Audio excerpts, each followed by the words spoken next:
Hi, my name's Sharon Sheridan, and I'm a researcher at Clemson University's Wilbur O. and Ann Powers College of Business. You know, it's hard to get through the holiday season without being reminded to be grateful. And there's even several apps where you can log, the 3 things that you're grateful for each day. And we know quite a lot about the importance of gratitude on our personal well-being, our health, and our close personal relationships. But there's another side of the gratitude coin, and that's feeling appreciated.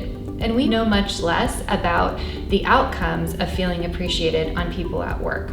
And that's the focus of my study with Dr. Maureen Ambrose at the University of Central Florida. We wanted to understand if feeling appreciated matters for supervisors at work. Does it matter if your subordinate appreciates what you do for them? And if so, how? And is it the same for all supervisors? Based on theory, we knew that feeling appreciated sends a signal that you're positively regarded. And when people are positively regarded, they experience a feeling of higher energy or vigor. And this is important because when people have a higher level of energy or resources at work, they tend to have better attitudes, a greater sense of optimism and well-being at work, and they tend to be more likely to engage in positive behaviors at work. And on the flip side, when people have lower levels of energy or depletion, a lot of negative things happen. So we asked supervisors to respond to our survey for 10 consecutive work days.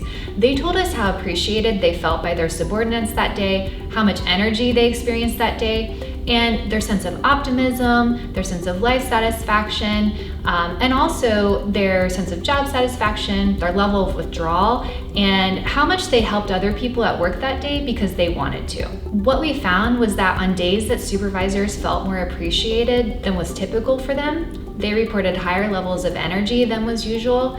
They had a greater sense of optimism that day, a greater sense of life satisfaction, job satisfaction, and they helped more at work that day because they wanted to. This was interesting because our field hasn't connected feeling appreciated to higher levels of energy. And we typically look at how supervisors can boost the resources of subordinates and not the other way around. Finally, we found that this positive cycle was different for different supervisors. When supervisors held low core self-evaluations, which is really a global assessment of your self-worth and capabilities, the effect of appreciation was much more potent. So supervisors with lower core self-evaluations had a significant boost to their energy from feeling appreciated and had much stronger reactions from a personal and professional standpoint.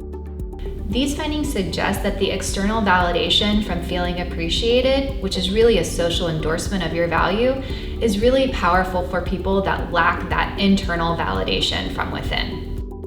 In all, we hope this research sparks a greater examination of the role of gratitude and appreciation in the workplace, and also encourages us to look more deeply at how subordinates influence supervisors. Anyone who has ever managed people knows how influential subordinates can be on supervisors. And taking this upwards perspective may help us better understand supervisors' lived experiences at work and why they do the things they do. We'd love for you to read and share our article with others, and finally, make it a point to tell your supervisor how much you appreciate him or her.